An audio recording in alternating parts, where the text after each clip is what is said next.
আমরা খুব ভয়ঙ্কর একটা সময়ের মধ্যে দিয়ে যাচ্ছি এবং আমরা যে ভয়ঙ্কর একটা সময়ের মধ্যে দিয়ে যাচ্ছি এই ব্যাপারটা আমরা নিজেরাও রিয়েলাইজ করতেছি না। আমাদের চিন্তা চেতনা ভাবনা সবকিছু সোশ্যাল মিডিয়া কেন্দ্রিক হয়ে যাচ্ছে এবং সোশ্যাল মিডিয়ায় ওই পার্টিকুলার দিনে ওই পার্টিকুলার সপ্তাহে যে জিনিসটা ভাইরাল হয় পুরো দেশের টকিং পয়েন্ট সেটাই হয়ে যায়, যেটা খুবই আনফরচুনেট একটা ব্যাপার এবং এর থেকে ভয়ঙ্কর কোনো কিছু হইতে পারে বলে আমার মনে হয় না। কেন আমি একটু এলাবোরেট করবো, আপনি একটু চিন্তা করেন। আমি শিওর আপনারা বিভিন্ন দেশের মানুষদের সাথে কাজকর্ম করছেন, বিভিন্ন দেশের মানুষদের সাথে ওঠা বসা করার সুযোগ হয়েছে। আমি আয়ারল্যান্ডে সেলস টিম চালাই, সো আমি আমাদের টিমের সাথে আমার অনেক কথাবার্তা হয়। এরকম কখনো হয় না আনলেস খুব বড় ইভেন্ট, ধরেন আমেরিকায় সুপার বোল হচ্ছে, ফুটবল ওয়ার্ল্ড কাপের ফাইনাল হচ্ছে, বড় একটা ইলেকশন হচ্ছে, বড় ইভেন্টগুলো বাদ দিয়ে নর্মাল এক একটা কন্ট্রোভার্সি, নর্মাল এক একটা গসিপ, যেগুলো আগে শুধু ট্যাবলয়েড পত্রিকা পাওয়া যেত, ওই পত্রিকাগুলো পড়তে গেলেও মানুষ যে পড়তো তার দিকে এমন ভাবে তাকাইতো যে পড়তো সে নিজেই লজ্জা পাইতো যে আমি কি পড়তেছি বা আমি কি দেখতেছি। ট্যাবলয়েড পত্রিকার স্ট্যান্ডে একদম কোনার দিকে থাকতো, ওই ম্যাগাজিনগুলো কেউ পাবলিক প্লেসে ধরার সাহস পাইতো না। সেই জিনিস এখন হয়ে গেছে আমাদের ন্যাশনাল ডিবেটিং পয়েন্ট, সেই জিনিস এখন হয়ে গেছে আমাদের ন্যাশনাল আলোচনার টপিক, যেটা বাংলাদেশ ছাড়া আর কোথাও হয় না। বাংলাদেশ ছাড়া আর কোনো দেশে আমি এই জিনিস হইতে দেখি না যে সোশ্যাল মিডিয়ায় যেই জিনিস ভাইরাল ওই জিনিস পুরো দেশের সব শ্রেণীর মানুষ, এমন না যে এক শ্রেণীর মানুষ, এই জিনিস সবাই ওই জিনিস তাদের টকিং পয়েন্ট হিসেবে আলাপ আলোচনা করে যে এটা কি হলো, ওটা কি হলো, এটার পরে কি হলো, ওটার পরে কি হলো। যেটা থেকে ভয়ঙ্কর কোনো ব্যাপার আমার মনে হয় আর হইতে পারে না। কারণ এখন আমরা বসবাস করতেছি এমন একটা সমাজে যে সমাজে শুধুমাত্র নেগেটিভ জিনিস হাইলাইট হয় আর কিচ্ছু হাইলাইট হয় না। এবং এর বড় একটা দোষ আমি দিব ফেসবুককে বা ইন জেনারেল সোশ্যাল মিডিয়াকে, তার থেকেও বড় দোষ অবশ্যই আমার আপনার। দেখেন, ফেসবুক এমন একটা প্ল্যাটফর্ম যেই প্ল্যাটফর্মে নেগেটিভিটি স্প্রেড যে হবে এটা গাণিতিকভাবে প্রমাণ করা যায়। প্ল্যাটফর্মটা বানানোই হয়েছে এইভাবে যেন ওই প্ল্যাটফর্মটা নেগেটিভিটি স্প্রেড করে। আমি আজকে আপনাকে মহাত্মা গান্ধীর জীবনী বলতে পারি 10 মিনিট ধরে, বা আমি আমার এখানে একটা জানালা আছে, নিচে মারামারি হচ্ছে, আমি একটা মোবাইলে বাজে কোয়ালিটির ভিডিও রেকর্ড করে আপলোড করতে পারি। 10 বারের মধ্যে 9 বারই এই যে মারামারির ভিডিওটা আমি আপলোড করলাম, এই ভিডিওটায় বেশি লাইক পড়বে, বেশি কমেন্ট পড়বে, বেশি শেয়ার হবে, অনেক পজিটিভ কমেন্ট পড়বে, অনেক নেগেটিভ কমেন্ট পড়বে। মারামারি যে দেখা উচিত না এইটা বললে নিচের কমেন্টের লোকটা উপরের কমেন্টের লোকটাকে গালি দিবে, দুইজনই গালাগালিটা করবে সেম ভিডিও নিচে, যে ভিডিওটা দুজনের কারোরই দেখা উচিত ছিল না। এবং এক সপ্তাহের মধ্যে এই মারামারিটা হয়ে যাবে টকিং পয়েন্ট। মহাত্মা গান্ধীর video nobody gives a shit. এখন আমি আপনাদের বলতেছি না যে আপনি সারাক্ষণ জ্ঞান গর্ভ আলোচনা করবেন, আপনি আতেল হয়ে যাবেন, সারাক্ষণ আপনার দিন যাবে হইলো জ্ঞানের পরিচর্যা করে নিজের, আমি এটা বলতেছি না আপনাদের। বাট আমার মনে হয় যখন আপনার রেশিওটা এইরকম হয়ে যাবে যে 99% সময় আপনি আসলে আজাইরা জিনিস গসিপের পেছনে কাটাচ্ছেন এবং 1% সময় হয়তো আপনি একটু নর্মাল জিনিসপত্রের দিকে কাটাচ্ছেন, তখন এটা একটু চিন্তার বিষয় যে আমরা আসলে কোন দিকে যাচ্ছি as a society, as a সমাজ। একটা কার্টুন ছিল ডোরেমন, এবং ওই সময় ডোরেমন, তারপর পারম্যান, তারপরে এরকম আরো 3-4টা জাপানিজ কার্টুন ছিল যেগুলো প্রথমে ইন্ডিয়া ইম্পোর্ট করা হলো এবং তারপর ইন্ডিয়া থেকে বাংলাদেশ ইম্পোর্ট করা হলো। বাংলাদেশে ডোরেমন দেখানো শুরু হলো। তো এই ডোরেমন যখন দেখানো হচ্ছে বাংলাদেশে, এটা একটা হিন্দি কার্টুন ছিল, হিন্দি ডাবড কার্টুন, মেইন ভাষা জাপানিজ বাট হিন্দিতে করে ইন্ডিয়া আসছে, বাংলাদেশে হিন্দিটা চলতেছিল। তো আমাদের যে বাচ্চাদের বাবা মা, যাদের আমরা প্যারেন্ট সমাজ বলি, অভিভাবক সমাজ, তারা খুব আন্দোলন করা শুরু করলো, তারা খুব একটা আপ্রোয়ার শুরু হলো যে সুশীল সমাজে যে ডোরেমনকে ব্যান করতে হবে। তার কারণ ডোরেমনের 2টা সমস্যা। 1 নাম্বার সমস্যা, ডোরেমন বাচ্চাদেরকে মিথ্যা বলা শেখায়। ওই ডোরেমন কার্টুনটা অনেক মিথ্যা কথা বলতো কার্টুনের ভিতরে, 1 নাম্বার সমস্যা। 2 নাম্বার সমস্যা হলো ডোরেমন হিন্দিতে কথা বলে, সো বাচ্চারা হিন্দি শিখে ফেলতেছে, আমাদের সমাজ সংস্কৃতি তো বিসর্জন হয়ে যাচ্ছে। তো এই 2 কারণে আমাদের ডোরেমনকে অবশ্যই ব্যান করতে হবে। 1 মাস 2 মাস 3 মাস 4 মাসের মধ্যে ডোরেমন ব্যান হয়ে গেল, বাংলাদেশে ডোরেমন বন্ধ হয়ে গেল। এরপর বাংলায় ডাব করে ডোরেমন চালানোর চেষ্টা করা হয়েছে, বাট খুব বেশি দিন চলতে পারে নাই। একটা সময় ছিল যখন জি বাংলার উপদ্রব বাংলাদেশ অনেক বেশি ছিল, আপনাদের মনে থাকবে হয়তো, যে বলা হতো আমাদের মা খালা সবাই সারাক্ষণ সন্ধ্যার থেকে রাত পর্যন্ত জি বাংলা দেখে, সবাই সারাক্ষণ ওই যে কলকাতার বাংলা সিরিয়ালগুলো দেখে, মায়ের সাথে শাশুড়ির সমস্যা, বোনের সাথে ভাইয়ের সমস্যা, এই কুটনামি সেই কুটনামি, এগুলা করে তাদের পুরো ব্রেইন ওয়াশ হয়ে যাচ্ছে, তারা সবাই খারাপ হয়ে যাচ্ছে। জি বাংলা ব্যান করতে হবে, কলকাতার বাংলা সিরিয়াল বাংলাদেশে টেলিকাস্ট ব্যান করতে হবে, কারণ আমাদের মা বোনরা ধ্বংস হয়ে যাচ্ছে সিরিয়াল দেখে দেখে। আপনারা ব্যাপারটা বুঝতে পারেন নাই, গত 4 বছরে ডোরেমনের সমস্যা যোগ এই যে আমাদের মা খালার এই যে চ্যানেলের সমস্যা, যেটা জি বাংলার সমস্যা আমরা বলতেছি, এগুলা 300 গুণ বেশি হয়ে ফেসবুক ওয়াচের ভিতরে এবং ইউটিউবের ভিতরে আত্মপ্রকাশ করছে।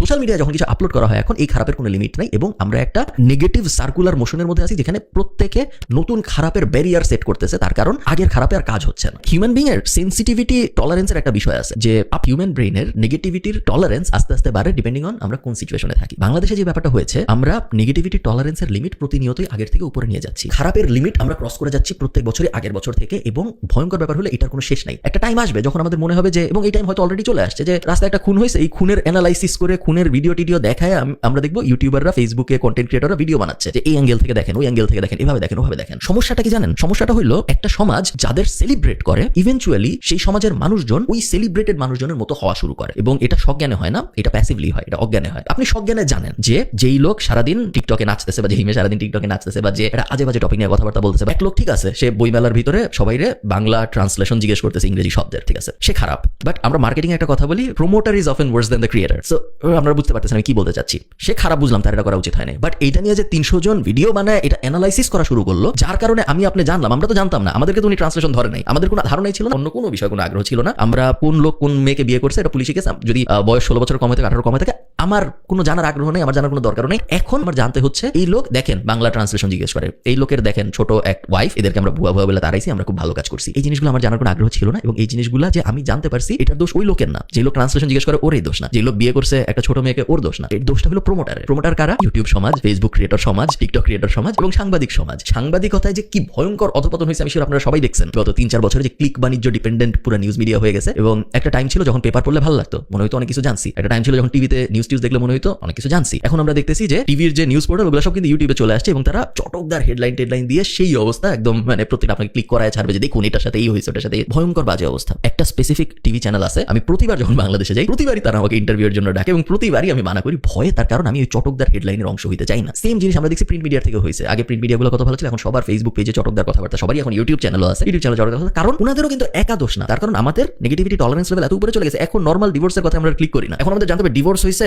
এক ইনফ্লুয়েন্সার, তার থেকে বড় বয়সী একজন 2 বাচ্চা সহ তাকে বিয়ে করছে, এটা আমরা ক্লিক করি না। এখন আমরা ক্লিক করবো 2 বাচ্চা সহ যে মহিলাকে বিয়ে করছে তার অতীত হিস্ট্রি কি, এটা আমার জানতে হবে। ওইটা যদি আমাকে জানান তাইলে আমি ক্লিক করবো, তার আগে আমি ক্লিক করবো না। 2 বছর পর ওটা আমি আর ক্লিক করবো না। তখন আমার জানতে হবে যে এর যে অতীত হিস্ট্রি ছিল, সেই অতীত হিস্ট্রির মধ্যে গোপন 10টা ব্যাপার, যে 10টা ব্যাপার আমার আগে জানা ছিল না, তখন আমি ওইটাই ক্লিক করবো। আমরা বুঝতে পারছি সমস্যাটা কোথায় হচ্ছে। আমাদের নেগেটিভিটির লিমিট এত উপরে চলে যাচ্ছে এবং এটার কোনো শেষ নাই, যেই কারণে 2-3 বছর পরে আপনি যেদিকে তাকাবেন, এটা অলরেডি হচ্ছে, বাট 2-3 বছর পরে আরো বেশি হবে, আপনি যেদিকে তাকাবেন আপনি দেখবেন নেগেটিভিটি, আপনি বুঝবেন না যে নেগেটিভিটি, এবং নেগেটিভিটির মধ্যে পজিটিভিটিকে আপনার তখন অনেক ভালো মনে হবে, যেটা এখন অলরেডি হওয়া শুরু হয়েছে। আমাদের বার এত লো সেট হয়ে গেছে যে এত বাজে জিনিস চারদিকে যে নর্মাল জিনিসও মনে হয় অনেক ভালো একটা জিনিস হচ্ছে। তো যেটা আমি বলতেছিলাম, একটা সমাজ তার সেলিব্রেটেড পয়েন্টগুলো কি হবে এটা খুব কেয়ারফুলি সেট না করলে সমস্যাটা যেটা হয়, তারা যাকে সেলিব্রেট করে ইভেন্চুয়ালি মানুষ ওইরকম হয়ে যাওয়া শুরু হয়। আপনার সেলিব্রেটেড মানুষজন যদি হয় এই কন্ট্রোভার্সিগুলা, এই ঝামেলাগুলা, এই ট্যাবলয়েডগুলা, এই নিউজগুলা যেগুলো আসলে ম্যাস ইনফরমেশন না, এগুলো আসলে আমাদের জানার কোনো দরকার নাই, এগুলো যখন আপনার সেলিব্রেশন এবং টকিং পয়েন্ট, তখন ইভেন্চুয়ালি সবাই এদিকে যাওয়া শুরু করবে, সবাই এরকম হয়ে যাওয়া শুরু করবে। ইংরেজিতে একটা কথা আছে, বাংলায় হলো একটা সার্কাসের ভিতরে সবই দরকার হয়, কিন্তু যে সার্কাস বানায় তার খুব কেয়ারফুলি চিন্তা করতে হয় যে আমি কয়টা ক্লাউন রাখবো ভার্সেস আমি কয়টা সিংহ রাখবো, এবং আমি কয়টা জকি রাখবো ভার্সেস আমি কয়টা ট্রেনার রাখবো। একটা সমাজে সবাই ক্লাউন হইলে সমস্যা, একটা সমাজে সবাই নাচলে সমস্যা, একটা সমাজে সবাই রোস্টার হইলে সমস্যা, একটা সমাজে সবাই মজার ভিডিও বানাইলে সমস্যা। একটা সমাজে ব্যালেন্স দরকার, এবং এই ব্যালেন্স যদি না থাকে, সবাই যদি মজার ভিডিও বানায়, সবাই যদি আপনাকে বিনোদন দেওয়ার চেষ্টা করে, সবাই যদি মুখরোচক খবর বানানোর চেষ্টা করে, তাহলে এই সমাজটার খুব বড় ধরনের অধপতন হয়, যে অধপতন এখন হচ্ছে। এবং এই অধপতনের পেছনে ক্রিয়েটররা তো দায়ী, প্রমোটাররা তো দায়ী, এবং আপনিও দায়ী কনজিউমার হিসেবে, কারণ আমরা কনজিউম করতেছি। একটা সময় ছিল যখন আপনি কোনো কিছু প্যাসিভলি অ্যাভয়েড করতে পারতেন, এখন আর ওই জিনিস সম্ভব না। আপনার আমার পক্ষেই সম্ভব না। চিন্তা করেন আপনার বাবা মা কিভাবে করবে, কোনোভাবেই সম্ভব না। আপনি ফেসবুকে যাবেন না, কিন্তু ফেসবুকে যাবেন, ফেসবুক তো আর অ্যাভয়েড করা সম্ভব না। আমাদের বর্তমান যে সিচুয়েশন, এই সিচুয়েশনে ফেসবুক কাউরে বাদ দিয়ে দিতে বলাটা ওটা লজিক্যাল কাজ না, বেশিরভাগ মানুষ হয়তো দিতে পারবেও না। আপনি গেলেন ফেসবুকে, আপনি এখন ফেসবুক ওয়াচের ভিতরে ঢুকলেন। ফেসবুক ওয়াচের ভিতরে আপনি যখন ঢুকবেন, 3-4টা ভিডিওর পরেই আপনি দেখবেন এমন একটা ভিডিও, যে ভিডিওটা একটু মুখরোচক, একটু মনে হবে যে এটা একটু ক্লিক করে দেখি না কি হয়, এটা একটু কি ইন্টারেস্টিং একটা কথা বলছে, এটা কেমন একটা খুবই মশলা দেওয়া কথা বলছে, আমি একটু দেখি না। ওই যে আপনি দেখলেন, ওই সার্কেলে যে আপনি ঢুকে গেলেন, জাস্ট 2 মাস পরে আপনি দেখবেন আপনার পুরো ফিডে খালি ওগুলাই আসতেছে, ভালো কিছু আর আসতেছে না। এবং ওই যে আপনি একবার ঢুকে গেলেন ওটার ভিতর, ওটা থেকে বের হওয়াটা ভয়ঙ্কর রকম কঠিন। আমি জানি না, আমার মোবাইলে ফেসবুক অ্যাপ নাই, আমি যখন ডেস্কটপ দিয়ে মাঝে মধ্যে ফেসবুকে ঢুকি, তখন আমি নিজে যে ফেসবুক কনজিউম করে না, সেও এইসব দেখে ফেলে। তাহলে চিন্তা করেন আপনার বাবা মার কি অবস্থা, যে এত কিছু বুঝতেছে না, তার তো মনে হচ্ছে দুনিয়াটা এটাই, এবং তার ব্রেইন আস্তে আস্তে পুরো রাইড হয়ে যাচ্ছে। সে যে মানুষ হিসেবে বেঁচে আছে, এই বেঁচে থাকার মধ্যে আর কোনো সার্থকতা নাই, তার কারণ তার বেঁচে থাকাটা এই কন্ট্রোভার্সিয়াল জ্বালাময়ী মুখরোচক দুনিয়াটার মধ্যে সীমাবদ্ধ হয়ে গেছে, যার থেকে স্যাড ব্যাপার আর কিছু হইতে পারে বলে আমার মনে হয় না। আমাদের তরুণ সমাজের অবস্থা খুব খারাপ, আমাদের দেশের অবস্থা খুব খারাপ। আমাকে একজন বলতেছিল বাংলাদেশ এমন একটা দেশ, যে দেশটা একটা রোল মডেল, তার কারণ এই দেশের সবাই সব কটা শ্রেণী খারাপ। এমন দেশ আছে যে দেশের রাজনীতি খারাপ, বাট ওই দেশের সাংবাদিকরা এটা নিয়ে অনেক কথাবার্তা বলে, বা ধরেন রাজনীতি এবং সাংবাদিকরা খারাপ, বাট ওই দেশের যে জনপ্রিয় নায়ক নায়িকা তারা এটা নিয়ে মাঝে মধ্যে ইন্টারভিউতে প্রোটেস্ট করে যে দেখুন দেশের কি খারাপ অবস্থা হয়েছে, দেখুন সমাজের কি খারাপ অবস্থা হয়েছে, দেখুন সাংবাদিকদের কি খারাপ অবস্থা হয়েছে। কিছু দেশ আছে রাজনীতি খারাপ, সাংবাদিক খারাপ, নায়ক নায়িকা খারাপ, বাট ওই দেশের খেলোয়াড়রা আবার ভালো। ওই দেশের খেলোয়াড়রা মাঝে মধ্যে যে টেক দ্য নি, ওরা প্রোটেস্ট করে বিভিন্ন বিষয়ে, ব্ল্যাক লাইভস ম্যাটার, হ্যান এগুলো নিয়ে বিভিন্ন প্রোটেস্ট করে খেলোয়াড়রা। বাংলাদেশ এমন একটা দেশ যে দেশের সবাই হোলিস্টিকলি খারাপ, তো সাংবাদিক খারাপ, রাজনীতি খারাপ, নায়ক খারাপ, গায়ক খারাপ, কন্টেন্ট ক্রিয়েটর খারাপ, সবাই খারাপ। হোলিস্টিকলি আমরা সবাই খারাপ, সবাই একসাথে অংশ। তো যেই দেশের এরকম ভয়ঙ্কর অবস্থা, সেই দেশের কোনো ভবিষ্যৎ কিন্তু খুব বেশি আসলে দেখা যায় এরকম না। কাছের থেকে দেখে আমি প্রত্যেক দিন এই রিয়েলাইজেশন আরেকবার পাই যে আমাদের অবস্থা খুব ভয়ঙ্কর, এবং আমরা প্রতিনিয়তই আরো খারাপের দিকে যাচ্ছি। আমি এটা বলতেছি না আপনাদের যে ভাই তুই যদি ইউটিউবে বা ফেসবুকে বাজে ভিডিও না দেখিস তাহলে তোর জীবন অনেক সুন্দর হবে, এটা আমি বলতেছি না, বাট এটা একটা স্টেপ আপনার মাইন্ডসেট ঠিক করার। কারণ এখন আপনার নিজের দায়িত্ব পুরোপুরি নিজের নিতে হবে, অন্য কেউ নিবে না, অন্য কারো পক্ষে নেওয়া সম্ভব না। উল্টা অন্য সবাই আপনাকে উল্টা দিকে টানা শুরু করছে। আপনার অ্যাক্টিভলি এখন চেষ্টা করতে হবে যে না, আমি আগামী 10 বছর এই জিনিস করতে চাই, আমি এইরকম একজন মানুষ হইতে চাই যেন আমি পিছন ফিরে তাকাইলে আমার বাচ্চা যখন আমাকে জিজ্ঞেস করবে বাপ তুমি কি করতা, আপনি যেন তাকায় বলতে পারেন যে না আমি সারাদিন রোস্টারদের ভিডিও দেখতাম না, আমি সারাদিন টিকটকারদের ভিডিও দেখতাম না, আমি এই 10টা জিনিস করছি, দেখো এই 10টা জিনিস নিয়ে তুমি প্রাউড হতে পারো, তুমি তোমার বন্ধু বান্ধবদের যে বলতে পারো যে আমার বাপ এই 10টা জিনিস করছে। আমার কথা আপনার বিশ্বাস করতে হবে না। আপনি আপনার বাবাকে, আপনি আপনার অনেক বড় কোনো ভাই থাকলে তাকে, বা আপনার দাদাকে, চাচাকে জিজ্ঞেস করেন যে আপনারা যখন ছোট ছিলেন আপনারা কি নিয়ে আলাপ আলোচনা করতেন, আপনারা যখন কলেজে পড়তেন, আপনারা যখন ইউনিভার্সিটিতে পড়তেন, আপনারা কি নিয়ে আলাপ আলোচনা করতেন বলেন তো। আপনার বন্ধুরা এক হইলে বা চায়ের দোকানে গেলে বা কোনো একটা ডিবেটিং পয়েন্টে বসলে কি নিয়ে কথাবার্তা হইতো মেইনলি, আপনি দেখবেন কি ইন্টারেস্টিং টপিক বের হয়, অনেক ইন্টারেস্টিং টপিক বের হবে। বাট আপনি নিজে চিন্তা করেন তো, আপনি আপনার বন্ধুদের সাথে কি নিয়ে কথাবার্তা বলছেন লাস্ট গত 1 মাসে 2 মাসে? আপনি কথাবার্তা বলছেন নর্থ সাউথের নাচ নিয়ে, আপনি কথাবার্তা বলছেন বই মেলার ভিতরের এই ঝামেলাগুলো নিয়ে।